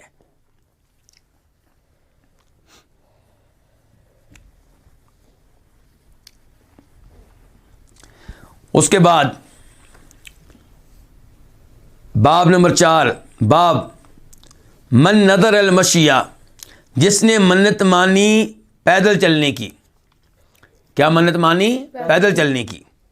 تو وہ اب کیا کرے؟ حدیث نمبر ہے 990 قاف. اس حدیث کے بیان کرنے پہ اتفاق ہے کس کا؟ امام بخاری کا اور امام مسلم کا. عن انس رضی اللہ عنہ, روایت ہے جناب انس بن مالک رضی اللہ تعالیٰ عنہ سے, ان النبی صلی اللہ علیہ وسلم رأى شیخا یہادی بین ابنیہ, نبی علیہ الصلوۃ والسلام نے ایک بزرگ کو دیکھا, ایک بوڑھے کو دیکھا, جنہیں چلا کر لے جایا جا رہا تھا ان کے 2 بیٹوں کے مابین. ان کے 2 بیٹوں نے ان کو سہارا دیا ہوا تھا اور بڑی مشکل سے وہ چل رہے تھے. تو آپ نے دیکھا ایک بزرگ کو جنہیں چلا کر لے جایا جا رہا تھا ان کے 2 بیٹوں کے مابین. قال ما بال ھذا, آپ نے کہا بھی ان کا کیا معاملہ ہے, اس انداز سے کیوں ان کو چلا کر لے جا رہے ہو؟ قالوا, انہوں نے کہا نذر ان یمشیا, انہوں نے منت مانی تھی کہ یہ پیدل چلیں گے, پیدل چلنے کی انہوں نے منت مانی تھی, اور ہیں کیا؟ بوڑھے, چلنے کی استطاعت نہیں ہے. تو آپ نے کہا ان اللہ عن تعذیب ھذا نفسہ لغنی, بے شک اللہ تعالیٰ ان کے اپنے آپ کو عذاب دینے سے بے نیاز ہے. یہ جو اپنے آپ کو اس انداز سے عذاب دے رہے ہیں, تکلیف دے رہے ہیں, اللہ کو اس سے کوئی فائدہ نہیں. اللہ کو اس کی کوئی ضرورت نہیں، اللہ اس سے بے نیاز ہے، اپنے آپ پہ ایسا ظلم کرنے کی ضرورت نہیں ہے۔ وَأَمَرَهُ، اور آپ نے اس کو حکم دیا أَن يَرْكَبَ، کہ وہ کیا ہو جائے، سوار ہو جائے، اونٹنی پہ بیٹھ جائے۔ جب پیدل نہیں چلا جا رہا تو اونٹنی پہ سوار ہو جائیں۔ تو اس سے پتہ چلا کہ جو نظر مانے کہ میں پیدل چل کر کہیں جاؤں گا، تو یہ پیدل چلنے والی بات جو ہے اس پہ عمل کرنا ضروری نہیں ہے اگر وہ اس کی استطاعت نہیں رکھتا، بلکہ رکھتا بھی ہو تو تب بھی ایسا کام کرنے کی ضرورت نہیں ہے۔ میں اگر بھول نہیں رہا تو یہ بخاری شریف کی حدیث ہے کہ نبی علیہ الصلوۃ والسلام ایک بار خطبہ ارشاد فرما رہے تھے، تو آپ نے دیکھا کہ مسجد سے باہر ایک صاحب دھوپ میں کھڑے ہیں اور مسلسل کھڑے ہیں۔ تو آپ نے کہا بھئی ان کا کیا معاملہ ہے؟ انہوں نے کہا جی یہ ابو اسرائیل ہے۔ یہ کون ہے؟ ابو اسرائیل، اور اس نے منت مانی ہے۔ کیا منت مانی ہے جی؟ کہ یہ دھوپ میں رہے گا، سایہ نہیں لے گا، کھڑا رہے گا، بیٹھے گا نہیں، اور روزے کی حالت میں رہے گا، کچھ کھائے پیے گا نہیں، اور کسی سے گفتگو بھی نہیں کرے گا۔ کتنی چیزوں پہ منت مانی ہے؟ 4 چیزوں پہ۔ کیا؟ دھوپ میں رہے گا، کھڑا رہے گا، گفتگو نہیں کرے گا، اور روزے کی حالت میں رہے گا۔ آپ نے کہا اس کو حکم دو کہ یہ سائے میں آ جائے، بیٹھ جائے، لوگوں سے کلام کرے، البتہ اپنا روزہ پورا کرے۔ اب روزہ جو ہے وہ نیکی کا کام ہے، تو اس کے بارے میں کہا گیا اس کو پورا کرے، لیکن کھڑے رہنا، دھوپ میں رہنا، گفتگو نہ کرنا، یہ کون سی نیکی ہے؟ یہ وہ عجیب و غریب کام ہے جن کو شریعت پسند نہیں کرتی۔ اور آج بھی وہ لوگ جو پاک و ہند کے دربار سسٹم سے وابستہ ہیں، مزاروں سے وابستہ ہیں، جن کو پیر وغیرہ کہا جاتا ہے، ان میں عجیب و غریب حرکتیں پائی جاتی ہیں آج بھی۔ اور ان کے جو ماننے والے ہیں بڑی عقیدت سے بیان کرتے ہیں کہ ہمارے پیر صاحب نے اتنے سال تک ایک ٹانگ پہ کھڑے ہو کے عبادت کی۔ بھی کیوں ایک ٹانگ پہ؟ اللہ نے 2 دیے، کیوں کھڑے رہے ایک ٹانگ پہ؟ یہ کون سی بہادری ہے؟ اس کے اوپر بجائے اس کے کہ آپ ان کی تحسین کریں، اس کے اوپر افسوس کا اظہار کریں کہ وہ شریعت کے خلاف ایسی ایسی حرکتوں کا ارتکاب کرتے رہے۔ جی ہمارے پیر صاحب نے فلاں کنویں میں لٹک کر چلا کاٹا۔ بھائی کس نے کہا تھا ان کو کنویں میں لٹکنے کا؟ اور اتنے دن وہ کہاں قضاء حاجت کرتے رہے ہوں گے، نمازیں کہاں پڑھتے رہے ہوں گے؟ اور الٹا لٹکنا یہ کون سی خوبی ہے جی؟ اپنے آپ کو خطرے میں ڈالنا خودکشی کے مترادف ہے یہ تو ایسی عجیب و غریب چیزیں لوگ بڑی عقیدت کے ساتھ بیان کر رہے ہوتے ہیں، اور کئی دفعہ بیان کرنے والے بظاہر مولوی لگتے ہیں، حالانکہ علم سے کورے ہوتے ہیں، اور اب تو ویڈیو کلپ آنا شروع ہو گئے ہیں، پبلک واہ واہ کر رہی ہوتی ہے، سبحان اللہ کہہ رہی ہوتی ہے۔ تو میں سمجھتا ہوں ایسے امور میں ہماری پبلک کا بھی قصور ہے کہ بجائے اس کے کہ ایسے امور پہ علماء کرام کو روکیں، ٹوکیں، ان سے پوچھیں، سوال کریں۔ میں یہ نہیں کہتا کہ فتنہ بپا کریں، لیکن پیار و محبت سے پوچھا جا سکتا ہے۔ اگر وہاں پہ خطرہ ہے تو علیحدگی میں پوچھا جا سکتا ہے۔ تو یہ شعور جو ہے یہ پیدا کرنے کی ضرورت ہے۔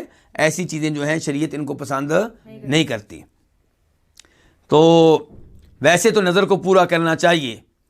اب جو حدیث رہ گئی ہے، چونکہ یہ طویل ہے اور وقت جو ہے وہ قلیل ہے، تو اس لیے یہیں پہ آج کے درس کا اختتام کرتے ہیں، اور کل انشاءاللہ حدیث نمبر 991 سے درس کا آغاز ہوگا۔ تو آج ہم نے چند مسائل معلوم کیے ہیں جن کا تعلق قسم سے ہے، اور جن کا تعلق کس سے ہے؟ نظر سے ہے، منت ماننے سے ہے۔ اللہ رب العزت ان تمام معاملات میں ہمیں قرآن و حدیث پہ عمل کرنے کی توفیق دے، اور شریعت کی خلاف ورزیوں سے اللہ تعالی ہمیں بچائے رکھے۔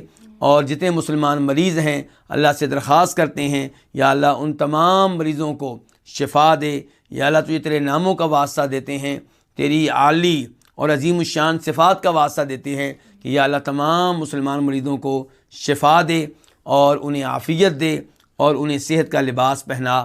یا اللہ مظلوم مسلمان جہاں پہ بھی ہیں ان کی مدد فرما۔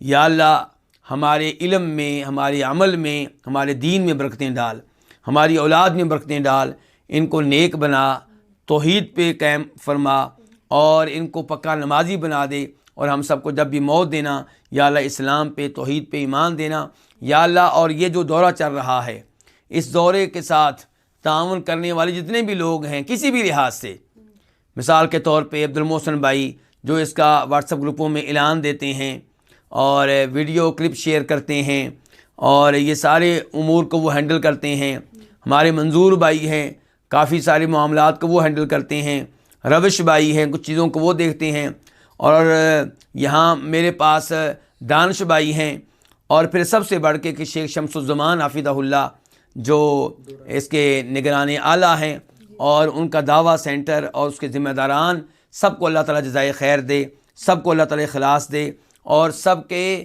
نیکیوں کے جو میزان ہے اس میں اللہ تعالیٰ اس کو شامل فرمائے، اور اگر اس میں کوئی کمی کوتاہی ہے تو اللہ تعالیٰ اسے دور کرنے کی توفیق دے۔ وآخر دعوانا الحمدللہ رب العالمین۔